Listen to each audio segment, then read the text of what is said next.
from across the county, covering a comprehensive list of nearly all sectors.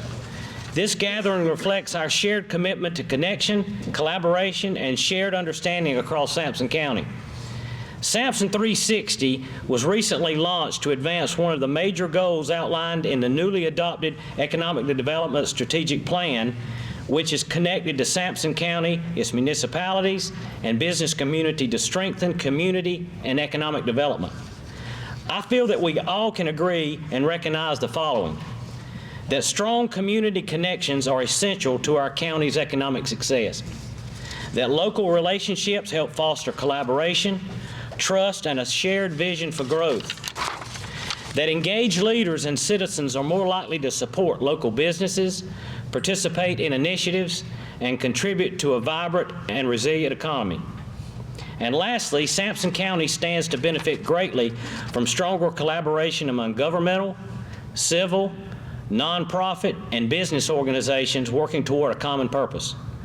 Sampson 360 will serve as a key strategy in achieving this priority. Through this initiative, Sampson County's Economic Development Commission will work to serve as a connector across all sectors, offering events and activities that build awareness, strengthen partnerships, and encourage community support. Sampson 360 is a county-wide initiative creating to bring together leaders from business, government, agribusiness, education, healthcare, nonprofits, and the broader community. Its true purpose is to provide a space where leaders can learn, share ideas, and collaborate actions that strengthen our community and our economy.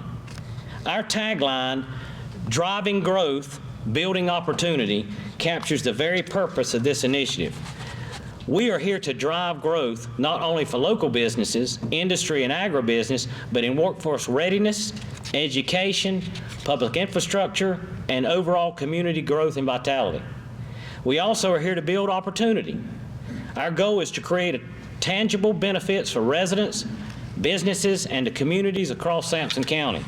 Sampson 360 will present events curated by the Sampson County Economic Development, including speakers, events, seminars, and educational programs developed in collaboration with our partners and allies.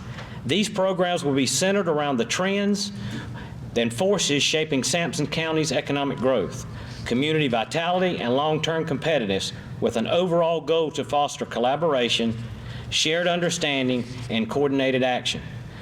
Through events like today, we aim to provide a space where leaders can learn, share ideas, and align efforts to strengthen our county's economy and quality of life. As we continue, I would like to take a moment to recognize our elected officials, beginning with the Sampson County Board of Commissioners. Alan McLam, Chair. Chip Crumper, Letha Lee, Thaddeus Godwin. Representing the City of Clinton, Mayor Lou Starling. Council members Wanda Corbett and Joel Rose. Representing the town of Salemburg is Town Commissioner Dickie Waters. Sampson County Register of Deeds, Anita Lane. Sampson County Sheriff Jimmy Thornton. Representing the City Schools Board of Education, Dr. Linda Brunson. Representing the Sampson County Schools Board of Education, Sonia Powell. We also have representing our U.S. delegation, Grayson Overholt with U.S. Senator Tom Tillis's office, Katie Smith, Field Director with U.S. Congressman David Rouser's office. I would also like to recognize our Sampson County Manager, Mr. Alan Vann. Yes. Are there any other elected officials that I may have missed? Welcome. Lastly, I would ask the members of Sampson County Economic Development Advisory Board who are with us today, please stand. Amber Halstead, Robbie James, Jeff Nethercutt, Bill Scott, Georgina Zing, Amanda Bradshaw, J.P. Duncan, Tate Naylor, Dr. Bill Starling, Samantha Woolenweber, Alan Vann, and Ray Jordan. We are grateful to have such a diverse and distinguished group of community leaders with us today. Your participation is essential in making Sampson 360 a meaningful and impactful initiative. It is now my pleasure to invite Bill Scott to the podium for our invocation. job. Please. Good afternoon. What an august group we have. If you will assume a position of prayer, bow your heads. Gracious and sovereign God, we give you thanks for all things good, especially for bringing us together today to begin fostering a network of both fellowship and partnership all across our beloved county of Sampson. We ask your blessings on our endeavors as we work side by side with our neighbors, both leaders and citizens, to build a stronger, more mutually beneficial economic community. A community which seeks foremost to do your will with integrity, creativity, fairness, and mutual respect. We ask that a measure of your wisdom and grace be granted to our speaker, Mr. Ted Abernathy, who will share his insights and advice, guiding us forward in an environment of rapid change. So, too, we ask you to open our ears, our hearts, and our minds to what he has to say. We trust you that his words will enable us to chart the best way forward as we accept the responsibility to steward the resources, talents, and opportunities for every citizen who calls Sampson County home. Grant us the courage to make decisions that are just, the patience to build what endures, the humility to recognize our dependence upon you. Let our efforts contribute to communities that are vibrant, compassionate, and hopeful for generations to come. We also give you thanks for the food which has been provided and for the hands that prepared it. Lord, we commit this time to you, trusting that when our work is rooted in service and love, it reflects your purposes in the world. Amen. The head table wants to go first for obvious reasons. After that, we will go through that back door in the rear of this chamber and go through the buffet line and come out this door near the fire extinguisher. Thank you very much.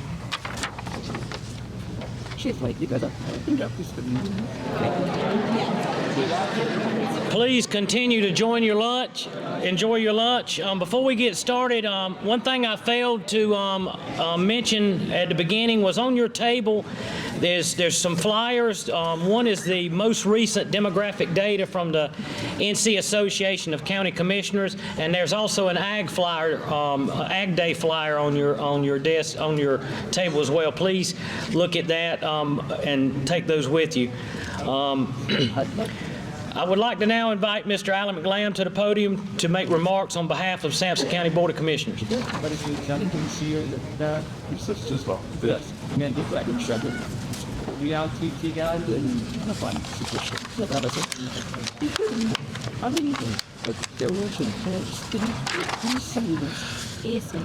A little lower. I'm not as tall as some folks.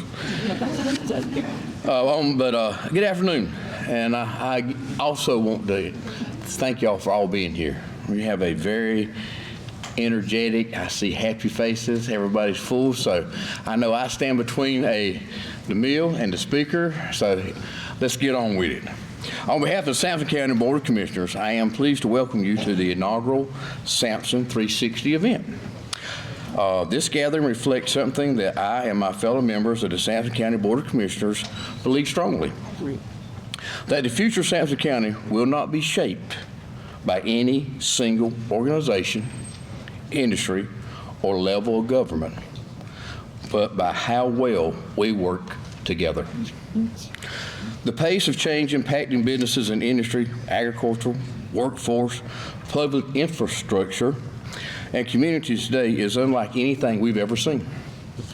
Decisions made over the next 5 to 10 years will define our county's competitiveness and quality of life for decades to come.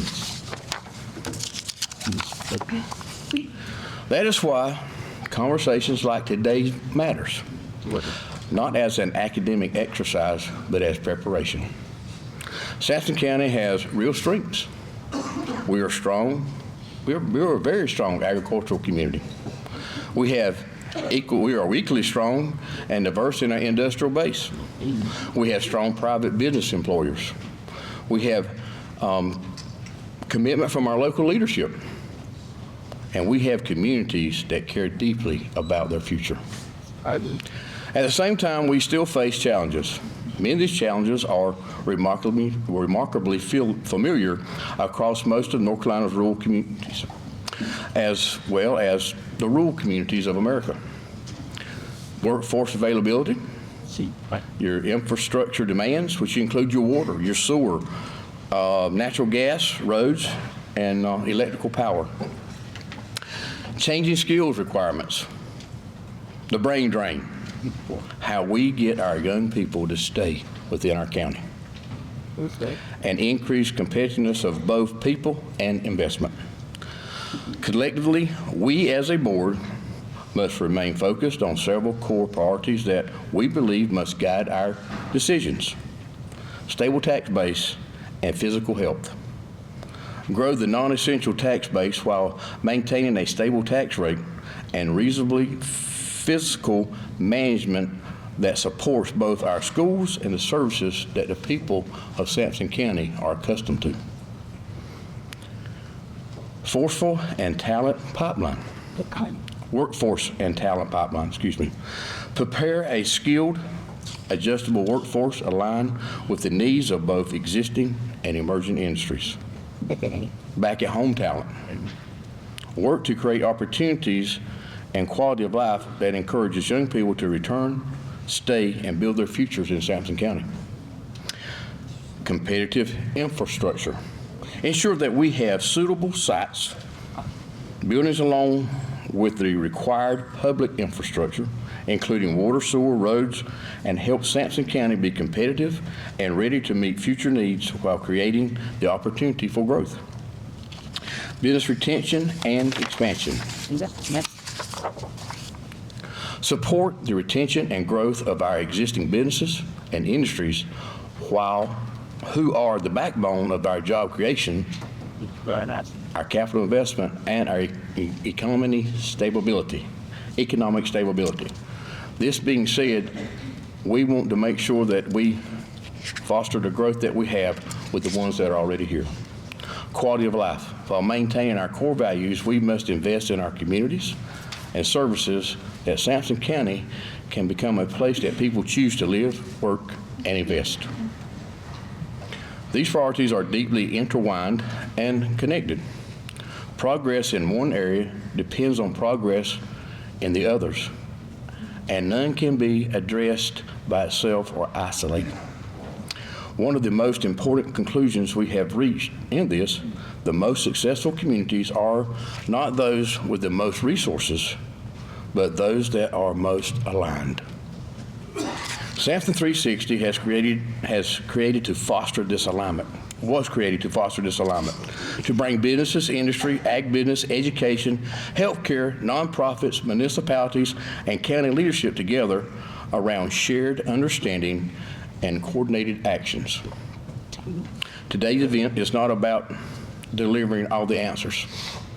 It's about asking better questions, understanding what is coming, and committing to work together in the response.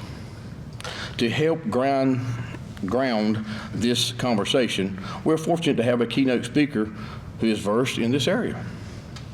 Our speaker brings a natural perspective informed by decades of by advising both companies and communities on navigating the same challenges and opportunities we face here in Sampson County. His insights will help us to understand the trends that will likely shape our county in the next 5 to 10 years. And more importantly, how leaders like those gathered in this room can respond strategically.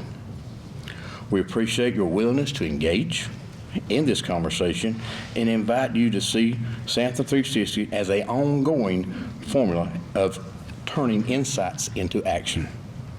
Thank you for being part of the inaugural first step, and that's today. At this time, I'm going to invite Mr. Chuck Spell back up to the podium to introduce our guest speaker.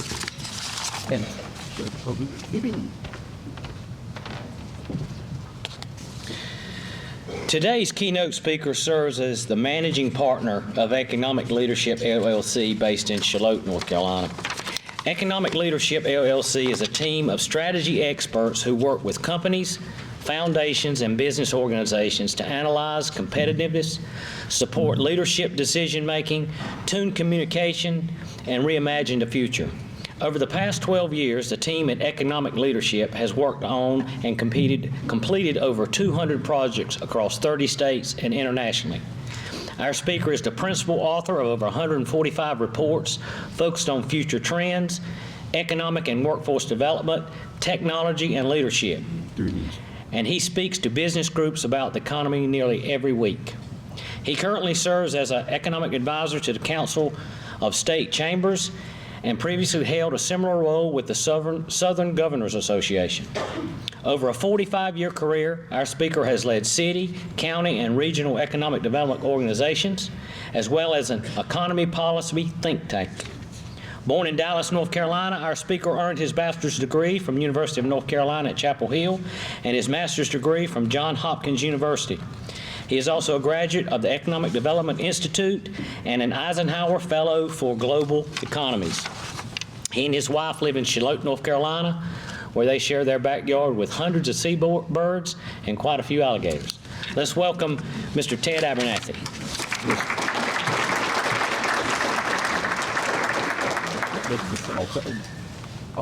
Very nice to be with you. It's a hard time to get up and talk to groups about the economy.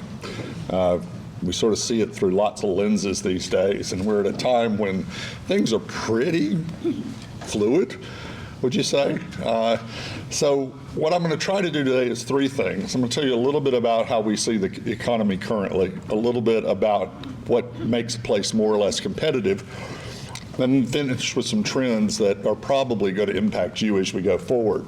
We do work all over the country, work for R's and D's. Last week I was in both New York and Oklahoma. One doesn't have any elected R's, one doesn't have elected D's, and the economy's the same when I go different places. So if you think I'm being political today, I'm not. Just trying to talk a little bit about the way things are.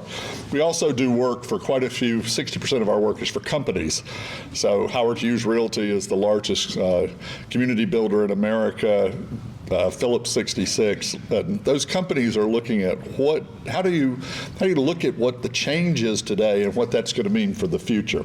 Last time I was in Sampson County was 2022. Some of you may remember I was here talking about workforce at that time. So what I want to do today is give you a perspective outside your box.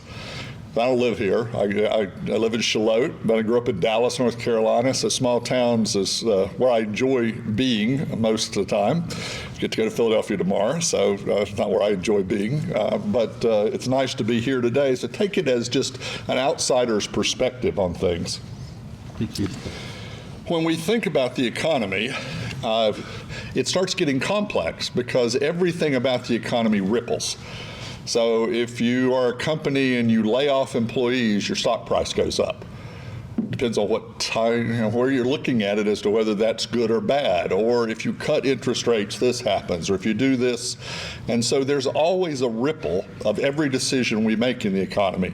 And depending on what side you like or don't like, you tend to look at that ripple a little differently.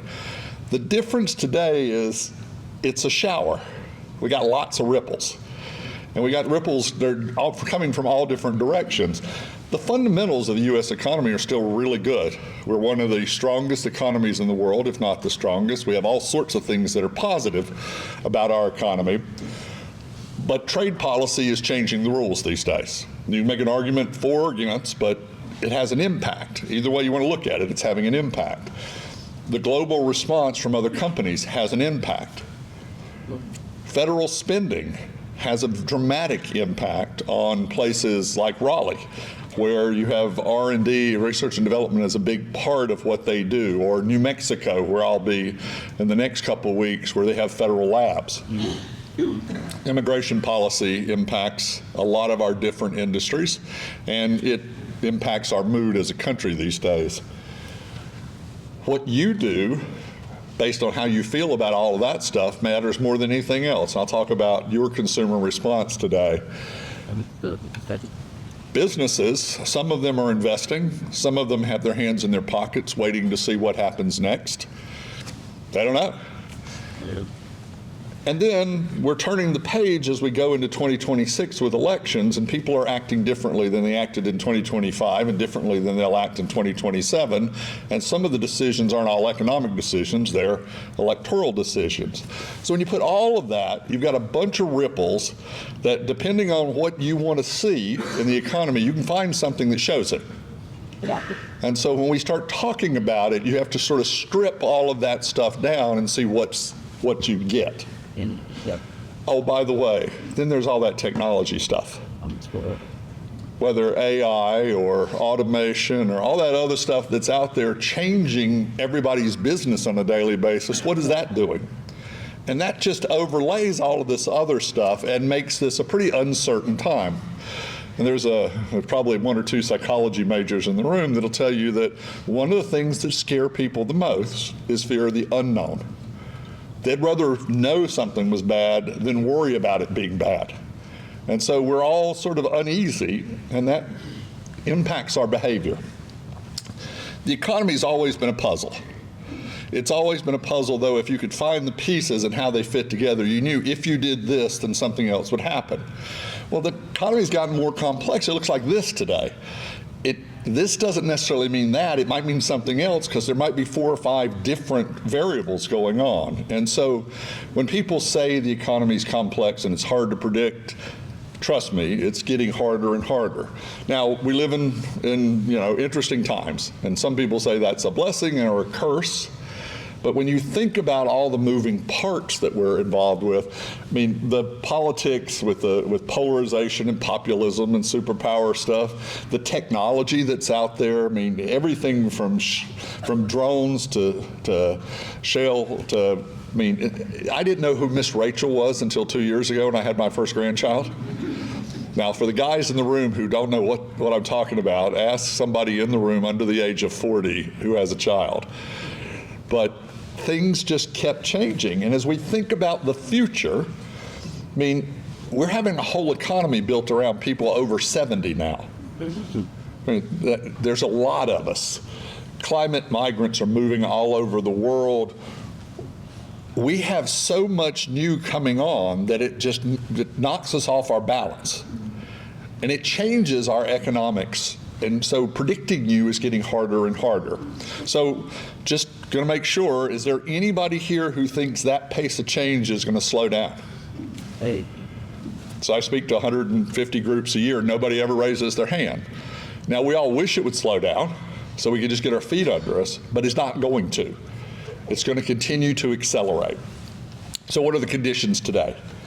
So this is the consensus, Indeed just published this last week, of what the world's looking like right now in the U.S. This is GDP next year. The upside is about 2.7% growth. The downside is about 1.4%, and they conclude that 2.1 is about right. But the IMF thinks it's 2.4. The Economist thinks it's 2.3. Goldman Sachs thinks it's 2.5. Oh, by the way, the Congressional Budget Office thinks 1.8, and the White House thinks 5. Those are all people with lots of really, PhD economists telling you what's going to happen. If you'd ask me, mid-2s is about the right answer. It's steady, not spectacular growth, not the end of the world growth, but that's why it's confusing to get out there and try to sort through. And we could go today to 20 different media outlets, and they would have 20 different takes on this.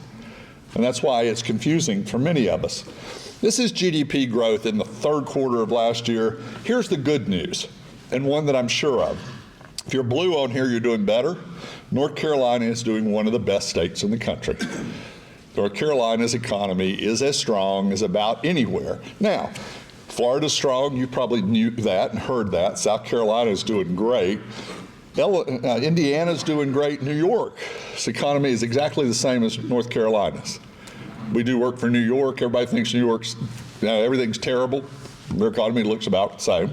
I mean, when you start looking at it, things get a little different. What is true is that GDP keeps growing. What's also true is that job growth keeps shrinking. So the break-even point in America is somewhere between 50 and 100,000 jobs a month. A good month used to be 150,000 jobs. In 2024, we averaged 168,000 a month. In 2025, we had no months that got to 168,000, and we're now averaging about 15,000. So job growth has flattened. It's the no hire, no fire economy. So there are not a lot of new jobs. There's also not a lot of new unemployment. Unemployment's up a little, but it's a matter of not having enough people in that labor market that's causing this. So that's a fact, and one we can know. We also know where those job losses are coming from, and it's for small business. Businesses of 50 people or less are shedding jobs. Businesses in the middle are adding jobs, and until about the last 3 months, larger businesses were adding jobs, and in the last 3 months, they've started shedding jobs. They've turned the page at the front of the year. December, January, big business are starting to tighten their belts, and you're seeing that with the layoff notices around the country. This is what manufacturing jobs look like in America over the last 5 years. Remember, we have big focus on manufacturing. Again, this isn't political, this is Biden, this is Trump, but this is when this is coming out of the recession. Everybody was buying everything. The government had sent y'all checks. Y'all went to the Lowe's and Home Depot and bought everything you'd ever wanted in your life. Everybody here's got a new leaf blower, I'm sure, and a dishwasher. That was all of this. Then we started saying we're going to focus on manufacturing. We're going to do all that. Well, manufacturing doesn't look that good over that period of time. And so as Americans, we can talk about manufacturing all day, and manufacturing output is up, but that's robotics. Manufacturing jobs are actually still down. Tech jobs after the pandemic surged. Every tech company in America wanted to have more people working for them. Since then, it's cratered. So tech jobs are on the way down in America too. And this is, we release Thursday, what's today, Tuesday? Thursday we released the annual tech report for NC Tech, and I'll do that in Charlotte on Thursday of this week. And this is one of the slower years we've seen in North Carolina for tech job growth. So this is what North Carolina looks like by sector. So over the last 12 months, the U.S. has grown by only 0.5%, 0.4%. North Carolina, much better. Again, we're a state that has been doing really well. But two things jump out at you. One is, despite how well we've been doing, we've actually lost more manufacturing jobs as a percentage in North Carolina than the country has lost. On the other side of that, look at the construction.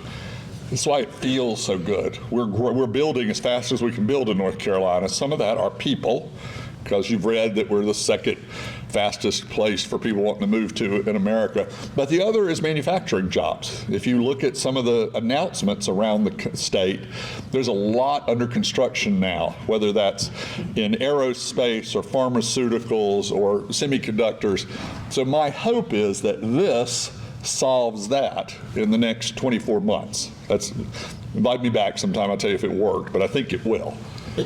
If you look at Sampson County, you've got areas of growth also over here. There's some manufacturing up there, there's some business services, there's some logistics. I know y'all have just gone through a strategic plan, have all sorts of data, but there are green shoots in Sampson County that are starting to show that also. I told you I was here in 22. I was also here in 15. And in 15, we did this slide, which showed that most of the jobs, 58% of them in Sampson County, paid under $15 an hour in 2015. 10 years later, it's only 15% of those jobs pay that low wage. Now, most of them are in the 15 to 25. So you've moved up the value chain in the last decade. Now, inflation and other things, I understand that. But you've seen the jobs in the county get a little bit better over that period of time, looking like they're getting better overall. But the jobs have been pretty flat. If you look back, this goes back to 2010, this is the drop here for COVID, and you've been pretty flat since then. Part of that comes from your labor force availability, and we'll talk about that in a minute. This is your unemployment rate. You tend to follow the state. And this is unemployment rate in North Carolina, a little bit higher, but pretty flat over time. Despite what's the change in the last 12 months, this is pretty flat. And 4.3% is actually really good. I mean, 10 years ago, if you'd have said we got 4% unemployment rate, 4.3%, you'd have thought that was good. So we've been historically low unemployment now since coming out of the COVID recession. All the rest of that stuff is fun. 2/3 of our economy is what you spend. You've heard this before. It's actually close to 70%. So what you're doing with your money and the money you're making is as important as anything. So this is a tough chart. This shows you your expenditure is in blue, your income is in red, and this goes back to 2007, and for a good 12 years, we spend everything we make. Pretty easy to predict. If you're an economist and you've got a chart like this, you pretty much tell you what you're going to spend if you know how much you're going to make. This is COVID. Everybody goes home, nobody spends, everybody gets a check, everybody spends, bounce. And then we get back to even in 2023.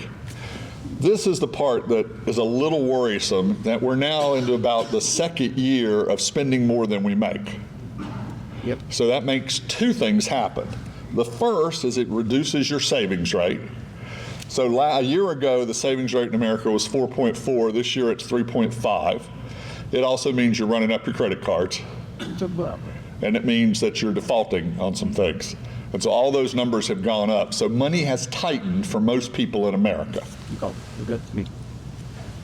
The other thing, and you're going to hear a lot about K economies as we go forward. The other thing is we're now only 41% of all the spending in America comes from the bottom 80% of the earners. So when you're talking about consumption now, you're talking more and more about the top 20% consuming. And so, again, not political, but if you're selling to this percentage, things looking better. If you're selling to this group, things looking worse. And so you have to look at both those things in order to understand what consumption itself is rising, GDP is rising. This is rising here because stock markets are on the way up, home values are on the way up. If you own a bunch of stocks, you own homes, one or two, then you feel richer. If you don't, you feel poorer. Inflation was the topic area for a long time. Consumer prices have been down, muddling around this 2.5% mark for the better part of a year. A couple things scare people. The first is commodity prices have been climbing. Think, meat, coffee, those kind of things. Part of that is trade, part of that is drought, part of it is that there's a coffee disease. There's all sorts of reasons for it. But you're still seeing commodity prices rise. Tariffs matter. So I could be wrong. I've been doing this 45 years, and I was taught that tariffs were what they are. So I might be wrong. But what has been shown so far is that we, either as companies, American companies or consumers, bear about 96% of the tariff cost. You're paying for it. The Tax Foundation, which is more of a right-wing group, more Republican group, came out today that the average family in America, the tariff bill is about $1,000. Now, if somebody decides to give you $2,000 back in taxes, then maybe you're to the good and all, but tariffs matter, and they're going to matter as we go forward. Consumer prices are all over the place. They always are. There's always things that cost more or less depending on what's happening somewhere else in the world or what's happening here. This is gas prices. They came down. Yay. This is heating prices, natural gas. They're way up. That's not good. Same is true. Eggs are back down. Dairy's back down. I'm sorry, eggs went down. They're back up now. Food away from home is still high because you can't get help. You have to pay them more. Again, this give and take of what's going on in the economy. People don't believe that the consumer price index is going to explode, but they're expecting it to creep up a little through the course of 2026. So we'll see how that does. I gave Ray these slides 3 days ago, I think. 3 days ago, the consumer index from the conference board had fallen to a 12-year low. Y'all were upset. Yesterday, the consumer index from Michigan went up. So I'd already given the slide, so I couldn't put the slide in here. So one of the indexes says record low, the other one went up. Depends on who you ask, I guess, these days, but very tough. We do know that the more money you make, the more confident you are, because your assets tend to be growing. So you get this K economy, and K economies are simply that if you have lots of stock, the stock market's been going up dramatically. If you own property, it's been going up. If you have a big company, great. If you don't own stock, if you are at the lower end of the marketplace, wages haven't kept up lately, your stock hasn't gone up, you rent, so your price has gone up, but you don't have value in, so it's gone down. So people, I was telling someone before this all started, the economy is the big average of all of y'all. All of y'all aren't doing the same. Some of you are doing better than others. The ones that are doing great feel really good. The ones not doing as great don't feel quite as good. And that's why you get these kind of economies. The real estate markets are weird. This is the market the last 6 quarters for non-residential. So companies haven't been building as much. And they haven't been building as much for 2 reasons. Vacancy rates are up. They're almost 20% in office space around the country, but they're up now to 7% in industrial. And delinquency, the loan numbers have gotten worse. So you're up to, this is the September 25 is the last data I have. The green is that, you can see office delinquency rates are double digits now. Industrial is the only place that looks really healthy. But multifamily, lodging, and office are all not doing quite as well. And so you're not going to see a lot of building for those except in really very specific areas. So given that as the economy, here's 4 trends you ought to pay particular attention to. The first is that you're in competition with everybody. If you didn't know that, everybody wants what you have. So I want you to remember this slide. When next time someone says something about competition, I want you to think about this slide Ted put up on the board. This is competition, and this is place-based competition. 3 things ought to stand out. The first is that it is a marathon. It is a very long race. You never get to the end of a competitive race. 10 years from now, you'll still be in it. 20 years from now, you'll still be in it. You always tell in North Carolina the famous story that Warren County was the richest county in North Carolina in 1900 and the poorest county in North Carolina in 2000. Thanks. Competition just keeps going. Second thing to remember is this thing. In competition, numbers matter. The score's kept. Data analytics is how people make decisions. And the third is, boy, there's a lot of competitors out there. Every little place in North Carolina, South Carolina, and Bangladesh wants your business. A whole bunch of them want your young people too, I heard that.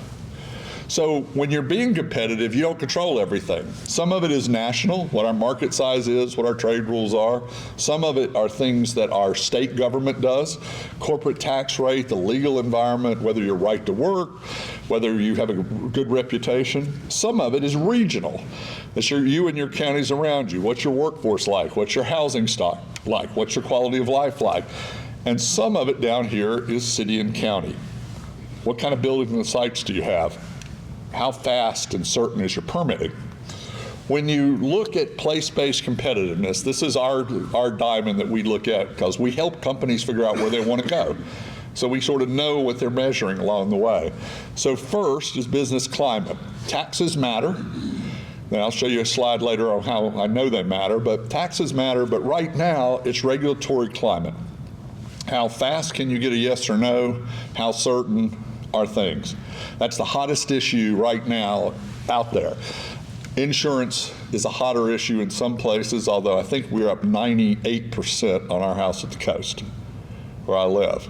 So insurance will become more of an issue here like it is in Florida and Louisiana and a few other places. Around infrastructure, you've all heard that power is the main thing that people talk about these days. Not just what does it cost, but do you have enough of it to fuel the technology coming?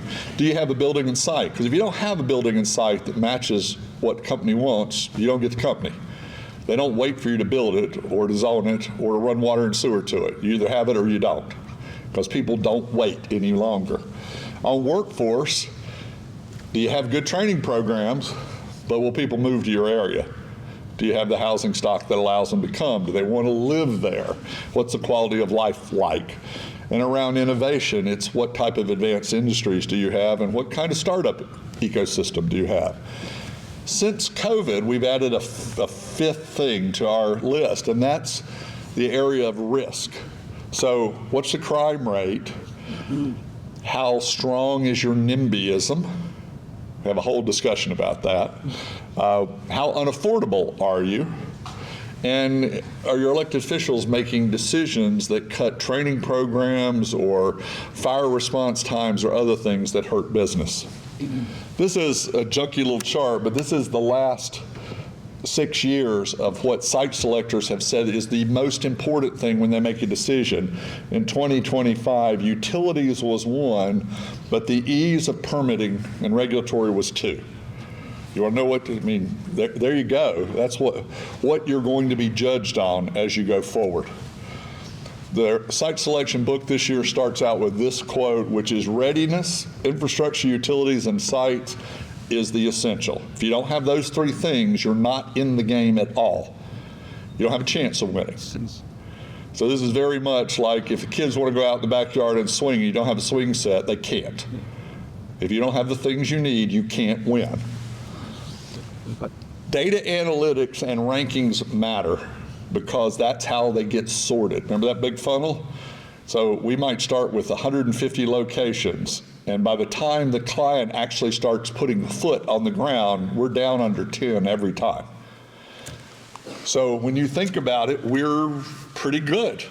North Carolina is one of only 4 states that's in the top 10 by every ranking, and it's the only state that's in the top 4 by every ranking. North Carolina is as competitive as it gets.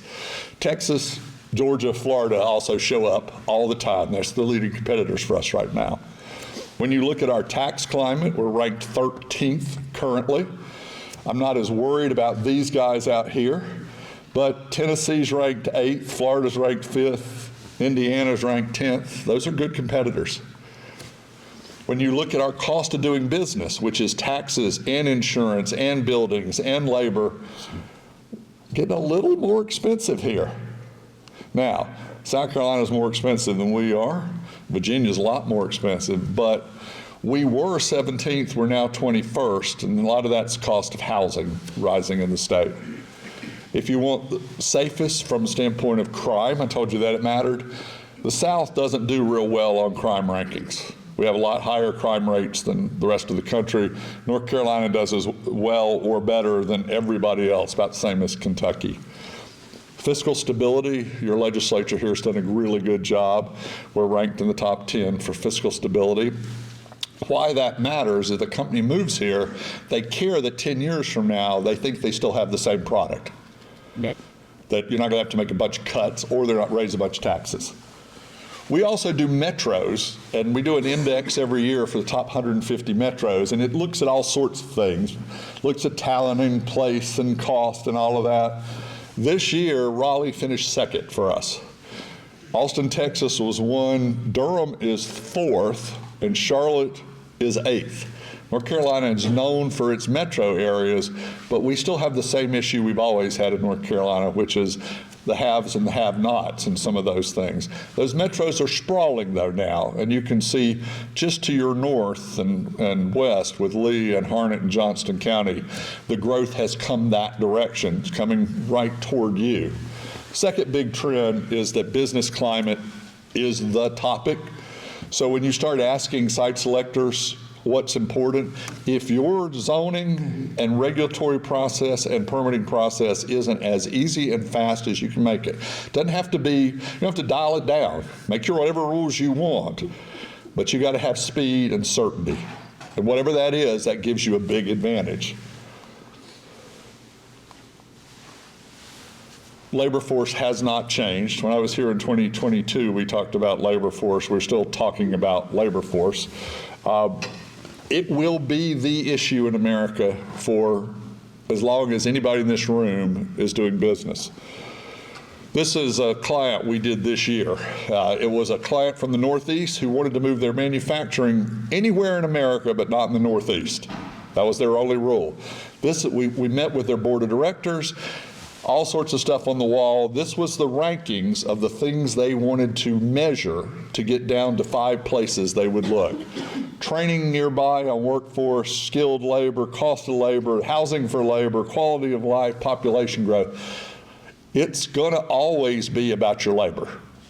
So you ought to know everything you can about it, and you ought to focus on it. We're in a place in the world right now, if you're not blue on this chart, your labor force is going to shrink.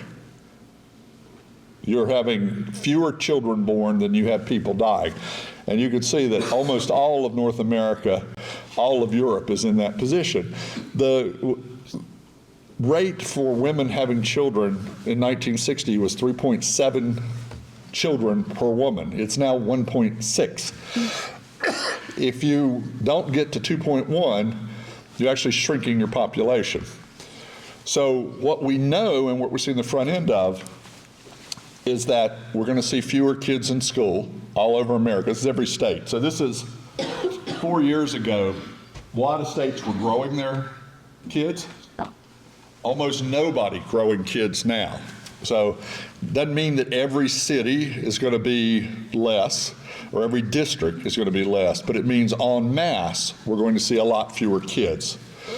When I was here in 2015, I told this group that was my only grandchild. That's Reese. Reese is a black lab that belongs to my daughter. In 2022, when I was here, Jack was born. Reese is still doing there, and now I still have one grandchild. And Reese is looking pretty old. For those of you who have ever had a 13-year-old lab, he don't walk too good. But he's the only grandchild. I've got 2 kids. My daughter's husband's family has 2 kids. Between the 4 of them, they have 1 child. That's all they're going to have. Hard to make that math work, isn't it? So as we go forward, North Carolina's been growing, but we've been growing by people moving from other states. And you can see if you're green here, you're growing. If you're little whatever, fuchsia, whatever, is that fuchsia? What's that color? Whatever that color is, growing a little. All these tan areas are shrinking. If you look at your population, basically same population you've had for 25 years. Your working age, a little bit lower. Projections currently, recently, this is the last 10 years, you've had a drop, as has Duplin, as have Bladen and Wayne. If you look going forward, North Carolina is expected to grow, but not Sampson County right now. This is the chart you want to change. Now, the good news for you is these used to be red also. And they started moving this direction. Well, I've told a couple of your elected officials, I wouldn't be surprised to see this area right here start getting some housing, a lot of more housing interest as we go forward. You hear a lot about labor force participation, people don't want to work. It's actually, we're at an all-time historical record high of prime working age people in the labor force. Those are the 25 to 54-year-olds. They're almost all working. Lower for young people, so if you can do anything, get your young people working. And the geezers, people like me, we decided we just don't want to work at some point, right? In fact, if you look at yours, that middle prime working age, you got most everybody working. But boy, when they hit 55, they start cutting it out. Right there is where I would focus if I were you guys. Get more of our young people straight out of school into the labor force immediately. Because we have those gaps where people just don't seem to find themselves for a while. And then they do. This is how you compare with North Carolina on participation rate. You are behind everywhere. But this 25 to 29 is a big gap here. And I would spend some time between the 20 and 29 working on transitioning. That's apprenticeships, that's internships, that's school to work transition programs, that's CTE programs, all of that. Immigration's a tough topic these days. What we're going to lose with the current immigration policy is about 6.8 million people between now and 2028 that would have been in the labor force that aren't. Some of those people are illegal, some of those people are legal and leaving, but that's part of it. It's not going to hit everybody the same. The agricultural industry is going to get hit pretty hard, construction industry, leisure and hospitality and manufacturing.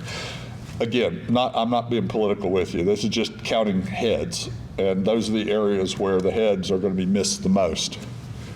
If you look at foreign-born share, and this is foreign-born legal and illegal, or non-documented if you prefer that in the room, whichever. I'm not much on wordsmithing.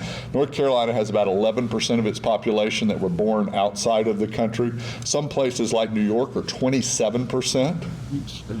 Texas is 21, Florida's 27. We're not one of the states with the most, but we are one of the states with significant number. And if you look at foreign-born share of agricultural workers, Florida's at 44, California's at 61, but North Carolina's at about 20. So it matters. And so keep your eye on that as we go forward. We are unlikely to change immigration policy in this room. We are unlikely to get more people to significantly want to get in the labor force unless we do some work over time. I don't think we're going to get anybody to have a lot more children because we asked them to. So the question is, can you get people to move here and stay here? And as young people want to live here. We know what causes them to want to. Cost of living is the #1 factor, and you've got that here. Do you have the housing cost and supply of housing?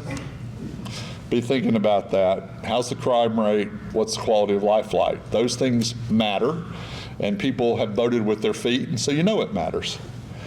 This is a little bit messy chart, but this is for the 10 years that was from 12 to 22. Everybody in blue grew. Everybody in red shrunk. That's what urbanization looks like on a map.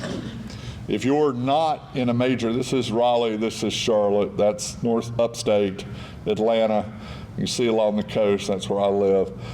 Lots of places grew, but lots of places didn't. And so some of that has been reversed in recent years as people have sprawled out or made different choices. You've got to be one of those places that they want to choose. What causes people to want to move? We know why, how they choose, but what causes them is they want a better life. They want to be near their family. They want lower cost of living. Those seem to be things that you have in your favor. By the way, if you move from a large city, you're likely to move to a large city. If you move from a small metro, you move anywhere. But suburban, if you're rural, mostly you're going to go rural. People from big cities don't move rural very much. From small cities, yes. Oh, by the way, if you're from the South, you move to the South. If you're from the Midwest, you stay in the Midwest. People don't actually leave. They don't make that strange thing where I live in a big city in Kansas and now I'm moving to rural Montana. They don't do that. They know people typically go what they know. And so that gives you some of your targets. Messiest chart of the day, sorry for this, but people ask me all the time, do taxes matter? So if you're in this box, you have low tax rate and a whole bunch of people have moved to your place. If you're down here, you have high tax rates and a bunch of people have left your place. If you're outside that, of which there's only about 7 states, then you're an anomaly. But otherwise, so yes, Alaska's weird, so I don't know what you do about Alaska. People have, Louisiana has low taxes, but they also have floods. Vermont and Maine, people are moving to, but they're mostly moving there from New York and Massachusetts, which have even higher taxes. So by and large, the answer is, yeah, taxes matter. People don't want to move. They do care that they move places. They care about a lot of things, but taxation does matter. Workers need skills in order for your jobs. So we look at skills as a pyramid. They need basic knowledge that your school systems give them. They need those life skills that many of you call soft skills. They need work skills like communication and teamwork and problem solving and things that transfer between jobs. They need job skills that your community college wants to train a phlebotomist for this or a bricklayer for that or a neurosurgeon. And then they need the future stuff. They need the AI. They need the sales stuff. They need the ability to deal with people that are different from them. All of them are part of a training thing. And the problem that we have is that they build over time, but they build from the time they're 2 years, 1 year old. Some people have argued with me, and I agree with them, that it starts neonatal. But where do you get all this? You get it from your mom and dad and grandma and preacher and neighbor and preschooler and first grade teacher and on and on and on. And so you're learning the skills that you need to be successful in life from the minute you're born. And it's really hard when you get down to here and somebody goes to community college and they have none of those other skills and somebody's supposed to teach them everything that they didn't learn. I mean, I don't know how you teach some of that. So this is a continuum that you have to start with early. As we go forward, it gets harder because simple skills get replaced by robots and AI. So as you go forward, you end up with analytical thinking and technology literacy and all this stuff that sounds like really high bar, and yet that's what companies are going to pay for. So if anybody says to you, we need to lower our standards or lower the curriculum load or lower the days or lower anything else, you're setting yourself up for failure. The bar's going up, it's not going down. Your education level here is lower than the state average, and you know that. You don't have as many people with BAs. It's interesting, I think I could win a bet on this one. You actually have a higher percentage of people in Sampson County with some college than others. So they went to college, but they didn't get through. So getting that finishing degree here is also another area that deserves probably some attention as you go forward. The last of the trends is housing. And we know that North Carolina's average house price went up over 60% in a 5-year period. That's just crazy. I mean, they're ridiculous. Your values are much lower than the state average. And you know this, and my bet is that every county commissioner in the room knows what that means from a tax standpoint. And every school board member knows what that means from a tax standpoint to fund education. And those things matter. And so when you're thinking about housing, it is a positive that it's not too expensive, but it is a negative that you do not have the values to drive the tax base. If you look at the 1-year change, though, in this year, we got you guys running at about 5% growth in house value this last year, where the state actually dropped. Raleigh Metro dropped in house values this year because they had inflated so much during the pandemic. And so there's room for you to grow. There's a couple things to consider as we go forward. The first is, anytime you have any chance to talk about capacity of energy, say yes. Just say yes, because we need it all. And I've always been an all of the above guy, so I don't care. I mean, I have solar panels at my house because we have battery backup for disaster sitting at the coast. I like solar, I like wind, I like nuclear, I like gas, I like it all, because I don't have enough electricity to run the things I want to run. So anybody says, you can decide if you want one or the other, but you're limiting yourself if you do. We need all the juice we can get. We are already the #1 producer in the world of energy, and we are also the #1 consumer in the world of energy. We're about even, not too bad, but we sell it, and so we don't look like we're even. This is the craziest chart I have up here. It's not the hardest, but it's the craziest. In 2022, the estimate for how much power we would need as a country in 2030 was 24 gigawatts. Last year, in 2025, the estimate for 2030 was 166 gigawatts. That's 6 times, so they missed the estimate by 6 times 4 years ago. That's how fast the energy markets are shifting. And so if you can't remember anything else, start thinking energy, energy, energy. Data centers, which are the top discussion, they're going more and more of them are off the grid. They're building their own energy. You've heard the 3 Mile Island thing where they're going to start their own nuclear plant, but they're building their own gas. So it's behind the meter energy. You're going to see more and more of that because people don't think it can be delivered. Second issue, entrepreneurship. During the pandemic, the number of people who decided to work for themselves exploded, and North Carolina was one of the top states where people decided to start their own businesses. Now, why did they do it? E-commerce allows it, remote work allows it, but people wanted financial freedom. They wanted that opportunity, and that became a big deal. Society also continues to shift around us. Some of these things we like, some of them we don't, but they're all data-driven realities. Fewer and fewer people are getting married. Good news, fewer are getting divorced, because they're not getting married in the first place. But divorces are down, marriages are down. A lot fewer children, fewer home ownership. We probably peaked a few years ago in national home ownership. People aren't sure about going to college anymore. We might have peaked in terms of BAs from college because people are walking away.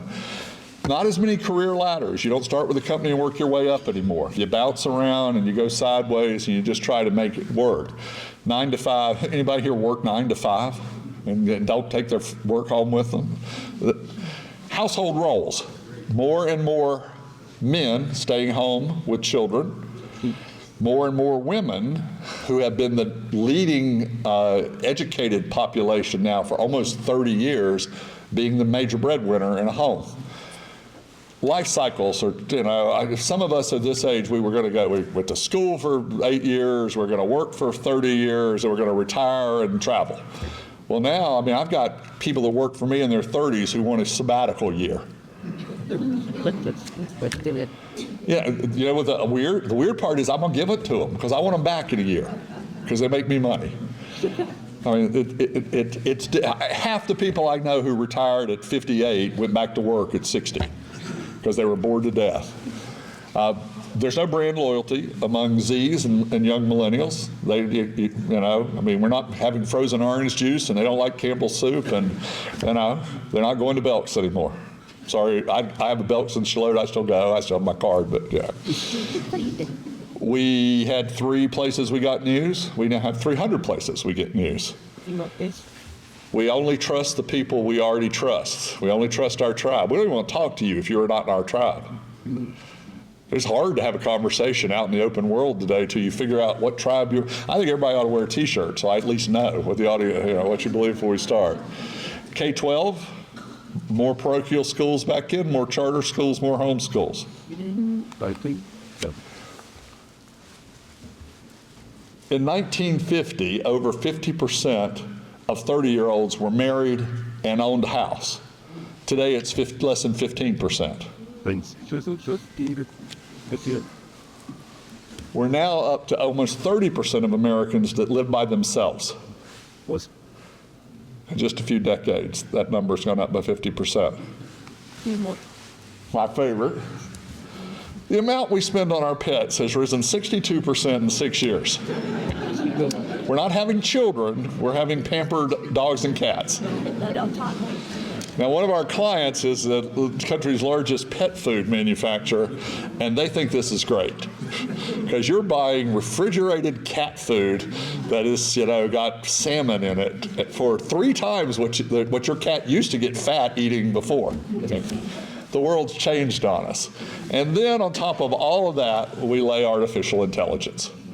So I don't think that Skynet's coming to blow you all up or destroy your life. I'm pretty sure that WALL-E isn't the future where you all lay in chairs and robots feed you. But more and more use every day. How many people in the room have used some form of AI in the last 7 days? Raise your hand. There you go. The types of jobs we have in North Carolina aren't as exposed as some places. So we're 33rd. We just finished a big project for Virginia. They're 3rd. When we looked at the Virginia landscape, what we found is somewhere between 29 and 39% of all jobs will be materially changed. Doesn't mean they're all going to be eliminated. But 1/3 of jobs will change because of AI over the next decade. And if you're somewhere in finance and insurance or professional services or clerical or customer service, this last week, Hendricks Toyota in Wilmington, I booked my regular checkup for my car, and I did it online, interactively talking to an AI. I talked to it. It said things. I realized it was an AI, so being cantankerous, I asked it a few weird things and suggested maybe it ought to do this or that. It was perfect. I got there. They popped up. They had my car. It was all, they don't need anybody to take my order anymore. They don't need anybody to schedule my appointment anymore. I'm probably do it on my watch, but I'm lazy and called anyway, and now I got an AI. When you look at if you're in one of these, you got 5 years probably before a bunch of this changes on you, maybe less. If you're outside of this, my guess is some people aren't going to be impacted by AI. But in the ag business, remember when you didn't think those tractors could have computers on them and y'all remember all that, and GPS and all that? And the last thing is we are changing the world economics right now. Again, pro or con, but the world's changing, and how we have global trade is a big difference. The last 30 years have not been bad to the U.S. 30 years ago, we represented 24% of the global economy. We now represent 27% of the global economy. Now, if you happen to be in Japan, they were 18 and they're now 4. In Germany, they were 8 and they're now 4. China was 2 and is now 17. So the world order has impacted a lot of people, not particularly negative for us, because we're still the biggest, baddest thing on the block, but the new world order will change some of this. In the last few years, we are trading much less with China, much more with other parts of Southeast Asia, much more with India, much more with Mexico, but less with China. This changes the dynamics, and that'll change supply chains for all of us as we go forward. It means that reshoring is an opportunity, and the opportunity is places that can find the labor and can find the affordability. So what does all that mean? Two things. First, foresight is your biggest tool. You have to look forward. You cannot look back. You can be informed by what you know, but forward is different than back. And if you're going to be successful, you look forward. So when you're trying to navigate that change, remember that you've got some tailwinds. Tax and regulatory policies that have been enacted recently are good for business. They're going to push business forward. AI productivity will be good for profits. We're making energy investments finally, as fast as we can make them, and we made public infrastructure. We forget that there was an infrastructure bill that's funding a zillion. We have been arguing about an infrastructure bill for 30 years. It took a global pandemic to get us all signed on the thing, but we needed all that infrastructure. We always did. And affordability is a tailwind here. You got some headwinds. You got demographics. Our labor doesn't have the skills that people are demanding. The geopolitics makes things uncertain. Supply chains are disrupted. That's good and bad. Energy demand's rising, and urbanization still draws people to the bright lights in the big cities. Affordability draws them out. We got risk factors. We don't know about policy uncertainty. As we enter 2026, it's a free-for-all. I don't know what the federal government's going to do. I don't know what the state government's going to do. Debt is rising in your house, in your company, and in our country. And eventually, you pay your debts. Eventually. Sometime, this is going to come home. Weather is still unpredictable. I had 3 straight days in Charlotte of 15-degree nights. Every palm tree I've got's burnt to a crisp. Good. They hadn't had 3 days of 15 degrees in anybody's memory. Weather's different. Now, you can decide what caused it or what didn't or what it's going to be in the long run, but we still deal with the disasters, and that triggers insurance shifts. So watch the insurance companies. R&D declines. We're not investing. 10 years ago, 7 of the top 10 research universities were in the U.S. Last year it was 1. And China's where 5 of them are now.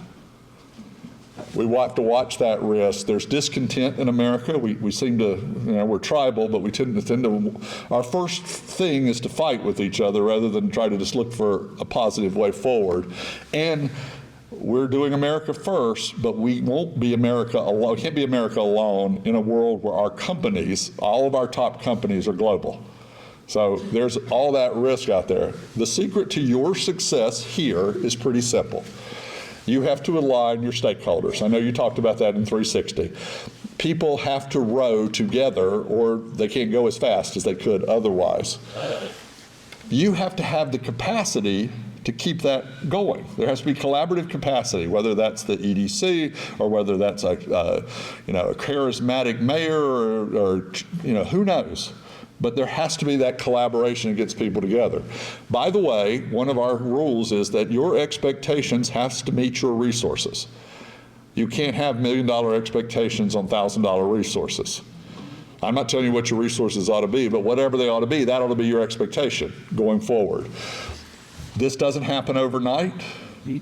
Sustain the effort over a long time, and remember the foresight. Always keep your eyes on the future. Plans are really good. Drucker's my favorite business person to look at quotes. Unless, they're not any good unless there's hard work behind them. And so actions change things. You got a new strategic plan to do it.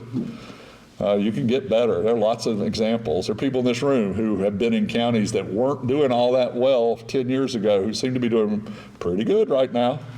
They're now fighting about whether or not they're doing too good. So we'll see how all that turns out. So I'm optimistic. I think that we are at a time where we're sort of wallowing in some of our discontent, but America looks strong to me, and the economy looks strong. North Carolina looks about as strong as any place we go. Tomorrow, I told you I'm in Philadelphia, not quite as good at messaging there. So I would thank you again for inviting me here, and I'll leave it up to you, Ray, whether I stay up here and answer questions or take a few from the chair. What do you want? Yeah. If anybody's got a burning question or thinks I'm really don't know anything about something, then let me know. I'm happy to try to answer. Anybody? I'll shoot you. Yes, sir. I'll throw one out there. Please. Sign's closing comment was, are they going too good? Yes. So we need to put the pedal to the metal, trying to grow this county, and if we don't, do we survive? I remember I live in Brunswick County. So we got rid of some politicians this year because we were growing too fast. But we've been doing that for 30 years and hadn't paid attention to the infrastructure very much. So the reason that that's the case is because of inaction. So for you haven't been growing. And so you are either going to be one of those counties who continues to not grow and shrink a little over time, or you're going to be a county that achieves the goals it sets by growing and putting your energy, effort, and resources into that. Those are choices. There are places who don't want to grow. I do work in Iowa. Iowa doesn't want to grow. Iowa's very happy being Iowa. They don't want a whole bunch of people moving to Iowa. They're just fine. Thank you very much. But if you're here, I would say that you've got to decide what you want. And if you want to keep your kids at home, if you want better wages, if you want better services, if you want better options for everything around, then you ought to work hard to get that. So I don't believe people who don't grow get better. I believe they have to have a plan to go forward. So that's me. So I always push that. And yeah, I don't like the traffic on the main street in Charlotte either. But boy, I do like the options that growth has given me in shopping and restaurants and other things. So anybody else?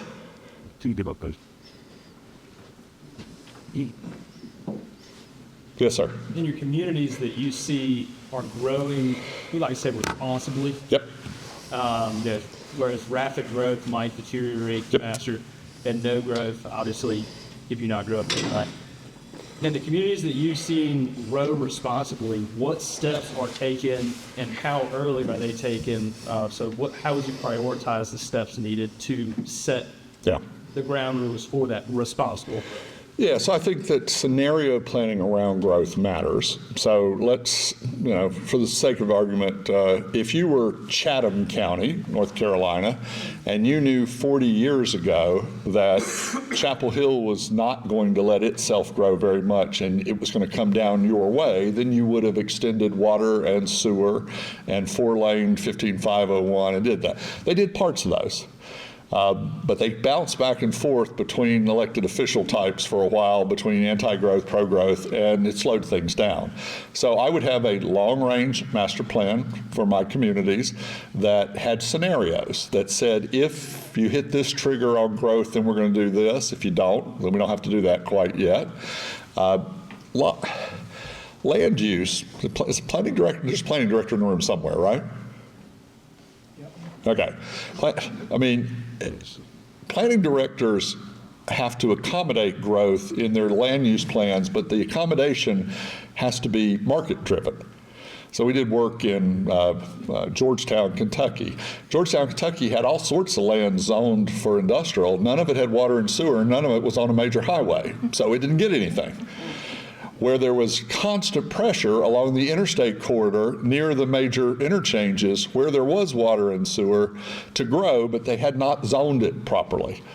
Well, you can pretty much tell where things ought to go over the next 10 years. You can't tell 30 or 40 years out. So I would say update your plans regularly, have a development capacity plan for CIP with water and sewer and roads, and coordinate heavily with your municipalities to make sure that you're prepped for that future going forward. And then just simply guard your best areas for commercial industrial growth. I got in trouble 36 years ago in Orange County when I was an economic developer there for downzoning into industrial and commercial some interchanges that the local property owners weren't real happy about because they wanted to put houses on them. But those were the only interchanges we had. Those were the only places big commercial was going to go. So there's a community college and a hospital and a bunch of other things sitting on that right now. And if you happen to put it, you know, I made a couple people pretty mad, but those are your assets. So plan for your assets going forward. You know where your highways are going to be, and then plan long term for water capacity, sewer capacity, those kind of things. But a lot of it's the planning. It's the intersection between. There's never been a time in my 45 years where community development, economic development, workforce development, and planning were more intertwined. They can't sit out there by themselves. They have to work together because they're what's making the community grow. Yes, sir, here first and then back there.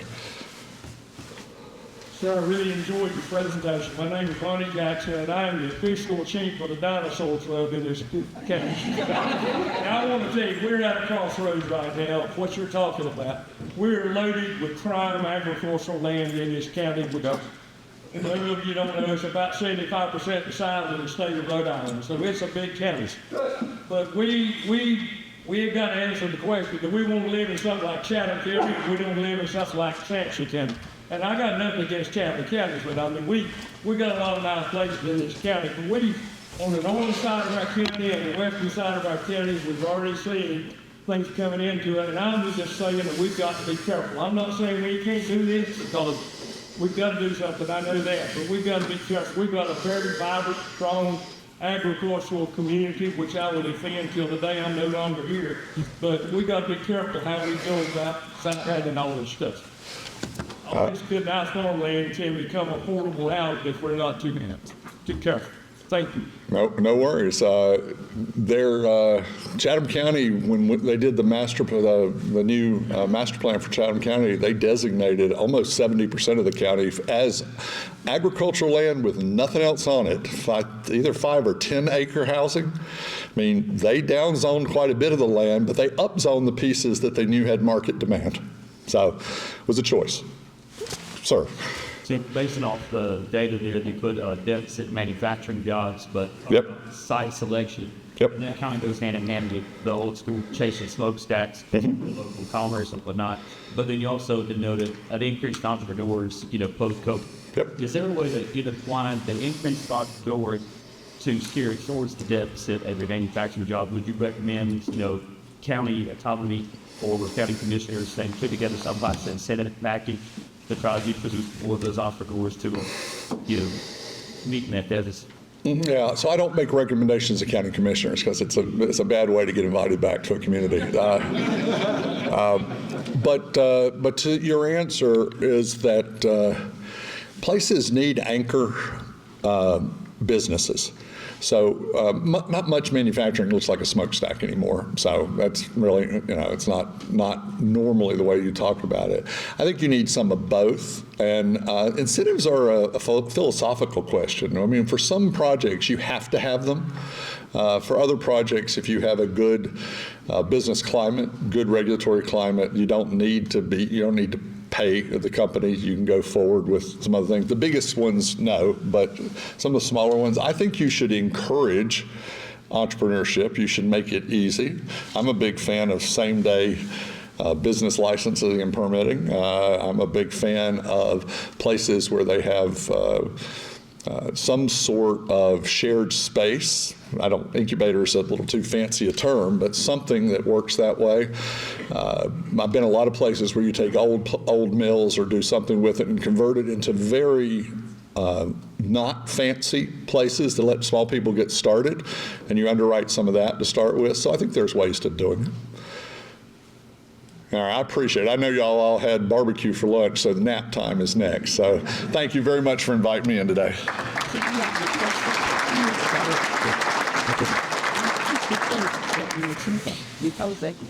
Mr. Abernathy, just want to thank you once again from this group. A wonderful presentation, a lot of insightful information that hopefully we can use in the future. We're not going to keep you but a second because I know everyone's busy, but I did once again want to thank everyone for attending today. We had a wonderful group here across all sectors of the county. I would challenge each and every one of you as you leave and in the future, as we have events, to participate in those activities, to come to that and learn what's going on and what we need to do in this county, become a champion to improve economic and our community growth here. With that, have a good afternoon and good rest of your week.